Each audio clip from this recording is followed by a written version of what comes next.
College reporting Shan Wu, former federal prosecutor and counsel to Attorney General Janet Reno.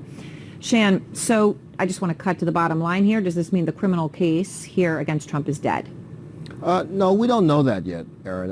If the rumors that we're hearing are true and they resigned because they were not happy with the direction that the DA Bragg was leaning in, that's extremely significant. That would signal very bad news for a criminal prosecution. And I can't emphasize enough just how unusual that would be for a brand new district attorney to turn his back on an investigation this far down the track, to overturn the recommendations of the prosecutors who've been working on it, who are closest to it. That'd be very highly unusual. I mean, when I was a prosecutor in the U.S. Attorney's Office under two different U.S. attorneys, one Republican, one Democrat, never saw that happen because great deference is given to that. And certainly when I was counsel to Attorney General Reno, there's enormous deference given to the career prosecutors. So there's a lot we don't know. Obviously, it could be incredibly damning in terms of a development, but there is so much we don't know. And obviously, Alvin Bragg is a very controversial figure right now in terms of how he's come in many other cases as well. The New York Attorney General, though, on the civil side of this case, Shan, just scored a victory. She was granted the right to depose Trump and two of his children in her civil investigation that has been running parallel to the criminal investigation into the Trump organization. So if the criminal aspect of this case actually is over, if it's done, what does that mean for the civil? Does the civil investigation even carry any teeth anymore in that case?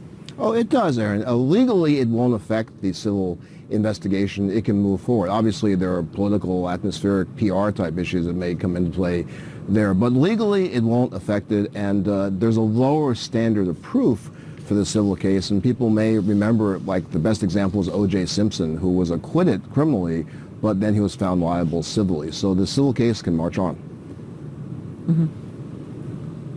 All right, Shan, one final question here, and that is about Ivanka Trump. I know she's in discussions with the January 6th committee to appear voluntarily for an interview. Totally unclear whether it's a stalling tactic or real. So the bottom line on this is, how likely is it that Ivanka Trump will reveal anything substantial about what her father knew, was preparing for, or did that day? Well, I think it's hard to know what she'll reveal. She might see this as an opportunity to do some messaging for her dad, but she's clearly taken the more common approach towards this type of appearance, the invitation to speak. She's not going to be a flamethrower here and say, I absolutely defy any jurisdiction.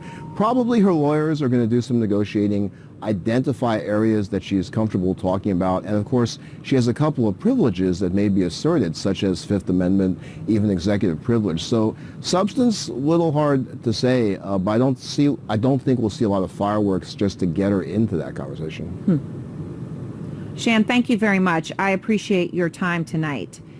Welcome. All right, and out front next, our breaking